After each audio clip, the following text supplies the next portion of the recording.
فاسألوا أهل الذكر إن كنتم لا تعلمون.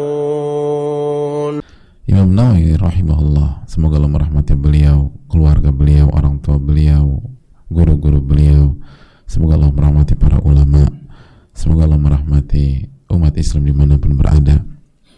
Wa an Abi Hurairah radhiyallahu ta'ala anhu anna Nabiy sallallahu alaihi wasallam qala, beliau rahimahullah menyampaikan, dan dari Abu Hurairah radhiyallahu ta'ala an, bahwa Rasulullah sallallahu alaihi wasallam bersabda, ma min yaumin yusbihul ibadu fihi illa malakani yanzilani fayaqulu ahaduhuma. Tidaklah ada sebuah hari di mana hamba-hamba Allah itu memasuki waktu pagi di hari itu, kecuali ada dua malaikat yang turun, yanzilan, turun. Jadi tidak ada satu hari pun di mana kita masuk waktu pagi kecuali di waktu pagi itu malaikat turun. Fayaqulu ahaduhuma, jadi ada dua malaikat turun. Salah satunya ia berdoa, Allahumma a'ti munfiqan khalafa, ya Allah berikanlah orang yang berinfak ganti. Jadi berikanlah ganti kepada orang yang berinfak. Lalu malaikat yang kedua, yaqulul akhar, berkata malaikat yang kedua, Allahumma a'ti mumsikan talafa, ya Allah berikanlah kehancuran, kebangkrutan kepada orang yang menahan hartanya sehingga dia tidak berinfak. Jadi Nabi kita SAW mengatakan, ma min yaumin, tidak ada satupun hari ketika hamba masuk waktu subuh kecuali dua malaikat turun. Setiap hari loh ini, dua malaikat turun. Kata para ulama fikih kita bahwa ma min yaumin, yaum di sini nakirah, menunjukkan umum, bukan di hari-hari tertentu saja, tapi umum. Ma min yaumin, kita lihat ma min yaumin pakai kasratain, nggak pakai alif lam. Dalam bahasa Arab namanya nakirah. Itu menunjukkan bahwa ini bukan di hari-hari tertentu, tapi ini memberikan pesan umum di sebuah hari atau di sebuah pagi, ketika seorang hamba masuk di waktu pagi kecuali dua malaikat itu turun. Dua malaikat itu turun setiap pagi demikian. Lalu salah satunya berdoa, Allahumma a'ti munfiqan khalafa, ya Allah berikanlah ganti kepada orang yang berinfak.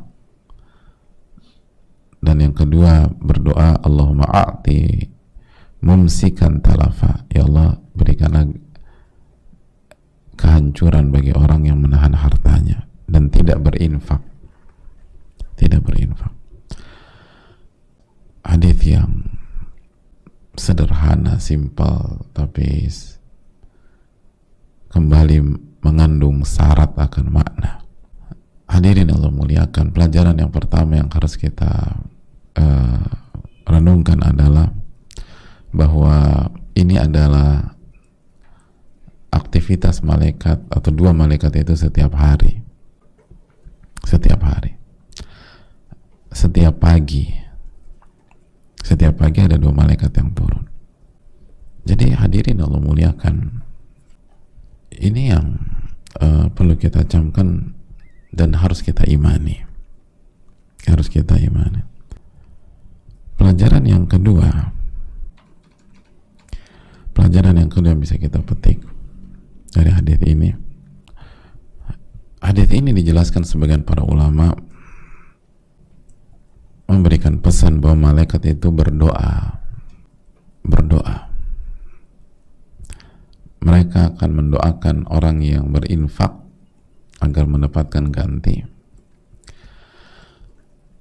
dan mereka akan mendoakan orang yang pelit dan tidak berinfak dengan doa kehancuran. Dan dijelaskan sebagian ulama bahwa doa mereka mustajab, dikabulkan oleh Allah. Jadi doa dua malaikat ini mustajab, diijabah. Mustajab itu artinya dikabulkan, dipenuhi. Kenapa? Salah satu argumentasi ulama, kalau tidak diijabah maka hadis ini sia-sia. Ya kalau nggak diijabah ngapain disebutkan ini? Wujuduhu ka'adamihi, kata. Adanya info ini seperti nggak ada. Oh, nggak ada hasilnya. Jadi keberadaannya seperti nggak ada, dan itu nggak mungkin. Jadi Nabi SAW menyampaikan hal gaib ini sebagai sebuah pesan bahwa doa malaikat itu mustajab. Ya nggak sih? Kalau kamu berinfak, malaikat akan doakan kamu loh agar kamu dapat ganti. Yang benar. Iya benar. Tapi doanya nggak diterima. Ya kan sama aja. Ya ngapain aku berinfak? Nanti orang berpikir demikian. Jadi hadirin Allah muliakan, doa mereka diijabah. Apalagi mereka adalah hamba-hamba Allah yang nggak pernah bermaksiat. La ya'sunallaha ma amarahum wa yaf'aluna ma yu'marun, kata Allah. Mereka tuh nggak pernah bermaksiat dan selalu nurut terhadap perintah-perintah Allah. Jadi doanya sangat kuat hadirin. Dari hamba yang nggak pernah berdosa, nggak pernah bermaksiat. Jadi doa mereka diijabah. Doa mereka diijabah. Pelajaran yang berikutnya hadirin Allah muliakan, bahwa ulama menjelaskan bahwa ketika malaikat mendoakan Allahumma a'ti munfiqan khalafa, ya Allah berikanlah ganti kepada orang yang berinfak, itu seperti surat Saba yang kita bahas sebelumnya. Ayat berapa? 39. Wa ma anfaqtu min syai'in fahuwa yukhlifuh, yang kita bahas di bab ini. Ayat yang ketiga setelah Al-Baqarah 233, lalu At-Talaq ayat 7, lalu kan Saba ayat 39. Wa ma anfaqtum min syai'in fahuwa yukhlifu. Apapun yang kalian infakkan pasti Allah akan ganti. Nah itu udah jelas deh. Jadi ini semakin udah kuat. Allah jelaskan Allah pasti ganti. Lalu Nabi SAW juga jelaskan malaikat doakan Anda. Udah clear, udah diganti sama Allah. Diganti sama Allah Subhanahu wa ta'ala. Nggak ada keraguan lagi. Makanya Nabi SAW bersabda, mana kasat sodaqatun min mal, sedekah tuh nggak akan mengurangi harta. Allah pasti ganti. Jadi orang yang memberikan nafkah kepada istri, kepada anak-anak, kepada keluarga, orang yang bersedekah, orang yang berinfak sunnah, semuanya Allah akan ganti. Ini menunjukkan bahwa memberikan nafkah kepada istri dan anak-anak bukan sebatas beban yang memberatkan, bukan. Karena Allah pasti ganti. Jadi memberikan nafkah kepada istri dan anak-anak, memberikan nafkah kepada keluarga, itu sejatinya kunci rizki juga di waktu yang sama. Jadi kita ngambil rizki buat mereka, atau kita cari rizki untuk mereka, di waktu yang sama pas kita kasih mereka, itu kunci rizki berikutnya diganti sama Allah. Dan Allah gantikan gak tanggung-tanggung, hadirin sekalian Allah muliakan. Manusia yang baik hati dan tidak sombong aja gitu, kata orang, itu kalau ganti ditambahin sama mereka. Tadi gue pakai duit lo berapa sih? 967.300 rupiah gitu. Ini orang kaya nih, kira-kira dikasih domino segitu enggak? Ya minimum kan 1 juta, kan 1 juta. Nggak ada kembaliannya bro. Ya udah ambil aja, diganti. Makasih banyak ya udah pakai. Itu minimum. Ya masa Allah ganti sama, hadirin. Kan demikianlah. Makanya apa kata Allah Subhanahu wa taala dalam surat Al-Baqarah ayat 261? Mathalul ladzina yunfiquna amwalahum fi sabilillah kamathali habbatin ambatat sab'a sanabil fi kulli sumbulatin mi'atu habbah wallahu yudha'ifu liman yasha wallahu wasi'un alim. Al-Baqarah ayat 261. Mathalul ladzina yunfiquna amwalahum, perumpamaan orang-orang yang berinfak di jalan Allah, di jalan-jalan ketaatan. Jadi perumpamanya kayak apa sih? Ini Allah katakan, mathalul ladzina yunfiquna amwalahum fi sabilillah kamathali habbatin ambatat sab'a sanabil. Seperti apa hadirin?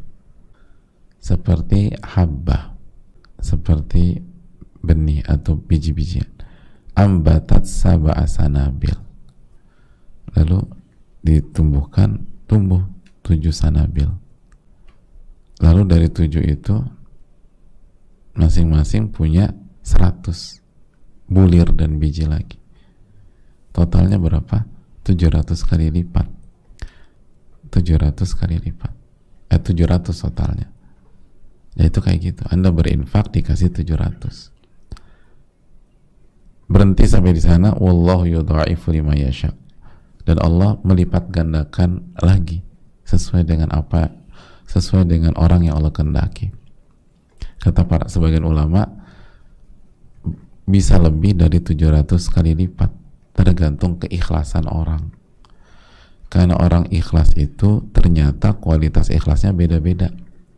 Semakin tinggi keikhlasan, semakin dilipat gandakan gantinya. Gitu. Wallahu wasi'un alim. Allah itu maha luas.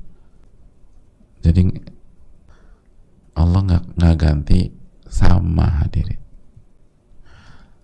Mathalul ladzina yunfiquna amwalahum, ini perumpamaan orang yang berinfak di jalan Allah seperti bulir, seperti biji. Jadi hadirin Allah muliakan, jadi rugi nih kita kalau tidak berinfak atau tidak memberikan nafkah. Kalau kita nggak memberikan nafkah, itu kerugian besar. Jadi Allah nggak kasih pelipat gandaan. Dan ini janji Allah dan sabda Nabi SAW tentang malaikat yang senantiasa mendoakan setiap pagi. Itu hadirin. Jadi nggak dapat nih kita kalau nggak memberikan nafkah. Allahumma anfiq, Allahumma a'ti munfiqan khalafa. Ini pelajaran besar. Setiap pagi kita dapat doa malaikat, dan doa malaikat diijabah oleh Allah Subhanahu wa ta'ala. Doa malaikat diijabah oleh Allah Subhanahu wa ta'ala. Dan Allah sudah janjikan dalam surat Saba ayat 39. Pelajaran yang berikutnya, hadirin Allah muliakan, sebaliknya orang yang tidak berinfak didoakan kebangkrutan dan kehancuran oleh malaikat. Nah, ini perlu kita dudukkan. Apa maksudnya? Apakah setiap kita tidak berinfak di sebuah hari maka kita dapat doa ini? Didoakan kehancuran, didoakan kebangkrutan. Dijelaskan oleh para ulama seperti dijelaskan oleh Al-Qurtubi, Abul Abbas dalam kitabnya Al-Mufhim. Mari kita simak. Kata beliau dan para ulama, yang dimaksud menahan di dalam doa kehancuran ini yakni al-mumsik anin nafaqatil wajibat, orang yang menahan hartanya sehingga tidak memberikan nafkah-nafkah yang wajib. Nah, itu infak-infak yang wajib seperti nafkah. Wa ammal mumsik 'anil mandubat faqad la yastahiq hadzal du'a. Adapun orang yang tidak berinfak atau bersedekah dengan infak dan sedekah yang sunnah, maka tidak secara mutlak kena doa ini, atau semoga nggak kena doa ini,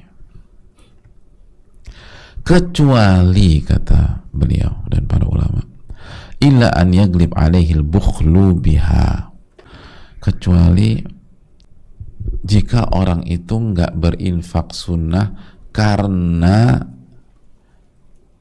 didominasi dan dikuasai oleh sifat pelit. Nah, itu kena, kata para ulama, doa ini. Kenapa demikian? Karena orang nggak berinfak dengan infak sunnah, apalagi tiap hari, itu banyak yang bukan karena pelit, ada yang karena nggak mampu. Ada nggak? Ada. Untuk istri anak-anaknya aja susah gitu, jadi dia nggak mampu kasih, yang lain nggak mampu. Atau, nah ini sering kita nih lupa gitu, karena tiap hari kan lupa kita. Tapi pelit enggak. Buktinya Abi pas ingat nyesel, ya Allah belum infak lagi hari ini gitu. Ya Allah udah 3 hari belum infak. Gak pelit, langsung begitu ingat kasih atau transfer atau apapun. Tapi kalau kita tidak kasih nafkah wajib, kena hadits ini, diberikan kehancuran, didoakan kehancuran dan didoakan kebangkrutan. Tapi kalau nggak kasih sedekah sunnah, kemungkinan besar nggak kena. Faqat la yastahiq, enggak. Tapi bisa aja kena kalau diri kita dikuasai oleh sifat pelit. Itu poin, ini penting nih hadirin, karena kita perlu tahu ini maksudnya apa semua yang nggak berinfak di hari itu didoakan kehancuran. Oh, ternyata diperinci, kata para ulama. Lalu poin yang berikutnya, apa yang dimaksud talafa dalam hadits ini? Apa yang dimaksud kehancuran atau kebangkrutan dalam doa ini? Dijelaskan oleh Al-Hafidh Ibnu Hajar, salah satu ulama Syafi'i, dalam Fathul Bari. Talaf di sini atau hancur di sini itu bisa bermakna atau bisa tertuju pada hancurnya harta dia, bangkrutnya harta dia, atau hancurnya jiwa dia. Jadi Allah hancurkan jiwanya, Allah bangkrutkan jiwanya. Jadi bisa dia jadi miskin secara finansial, jadi fakir, udah dihancurkan karena nggak pernah berinfak. Itu lihat. Atau Allah Subhanahu Wa Taala menghancurkan jiwanya, jadi jiwa kerdil, jiwanya nggak lapang, gampang baper, gampang emosi, gampang marah-marah karena jiwanya miskin, kerdil, nggak lapang jiwanya. Bayangkan. Jadi ini bisa ini sebuah pelajaran mahal. Kalau kita nggak memberikan nafkah kepada istri dan anak-anak, itu bisa jadi kita bangkrut secara finansial, atau jiwa kita kerdil. Makanya kan kita udah bahas, kita kalau nggak kasih nafkah ke istri dan anak-anak, atau nggak kasih nafkah keluarga, itu akan pengaruhnya tuh kemana-mana. Kenapa? Karena jiwa kita dikerdilkan sama Allah. Jiwa kita dibuat sesek. Jiwa kita dibangkrutkan. Kita nggak punya jiwa yang kaya gitu. Jiwa besar, nggak dikasih jiwa besar sama Allah. Nggak dikasih jiwa yang lapang. Nah, seseorang yang jiwanya kerdil, jiwanya sempit, jiwanya miskin gitu, ketika berbenturan dengan masalah-masalah rumah tangga dan keluarga, kira-kira apa yang terjadi? Oh, berantakan hadirin, baperan, marah-marah. Tapi kalau Allah kasih kita jiwa besar, Allah kasih kita jiwa yang lapang, maka kita akan menghadapi masalah-masalah itu dengan nyaman. Makanya itu salah satu faktor hadirin. Coba kita lihat deh, orang baik laki-laki maupun wanita yang Allah takdirkan menjadi tulang punggung keluarga, itu biasanya punya jiwa besar gitu. Asal dia kembalikan kepada Allah, dia jalanin itu. Suami istri gitu, istrinya nggak dinafkahi sama suaminya sehingga istrinya harus take over, bahkan istrinya menafkahi suaminya. Dan lihat deh, wanita kayak gitu itu biasanya punya jiwa besar. Walaupun tetap itu nggak, itu salah, tapi salahnya kan bukan dari sisi wanitanya, salahnya dari sisi suaminya. Atau suaminya wafat, akhirnya istrinya harus jadi single parent, akhirnya dia tulang punggung, dia hidup anak-anaknya. Lihat ya, wanita seperti itu biasa punya jiwa besar, karena Allah lapangkan ini jiwanya, Allah nggak sempitkan. Dan sebaliknya, kalau kita nggak memberikan nafkah, misalnya suami nggak kasih nafkah, lihat, gampang baperan, walaupun laki-laki, gampang tersinggungan, nggak bisa ngadepin masalah, atau suka menghindar dari masalah, atau cuci tangan kalau ada masalah, atau melemparkan kesalahan ke orang lain. Ya karena jiwanya kerdil. Kenapa? Karena dia nggak kasih nafkah, maka disempitkan jiwanya sama Allah. Walaupun dia kaya raya. Jadi bukan langsung dimiskinkan secara uang, bisa jadi uangnya tetap banyak, tapi Allah sempitkan secara jiwa, dan itu lebih fatal hadirin, lebih fatal. Makanya Allah Subhanahu wa ta'ala itu maha bijak, ahkamul hakimin. Khususnya misalnya kepada itu tadi, istri yang tidak dinafkahi atau anak yang tidak dinafkahi. Selama mereka jangan mengeluh lah. Anak kalau dari kecil atau dari ini dia jadi tulang punggung, atau dia jadi anak paling tua, dia punya adik-adik, dia yang banting tulang untuk ngurus yang lain, menggantikan peran orang tuanya atau membackup atau mensupport. Coba lihat orang-orang kayak gitu, secara umum mereka punya jiwa besar, asal ridho terhadap takdir Allah gitu. Jangan ngedumel, kok aku yang dikorbankan sih gitu loh. Itu nggak dapat poin. Tapi kalau dia, wah itu luar biasa hadirin. Jadi bahaya ini kalau kita nggak kasih nafkah wajib, nih bahaya buat kita, karena kita didoakan oleh malaikat, ya Allah berikanlah kehancuran, bisa jadi sisi harta atau dari sisi jiwa. Makanya mumpung belum terlambat, kalau kita selama ini meremehkan hal ini, maka saatnya untuk berubah. Fas'alu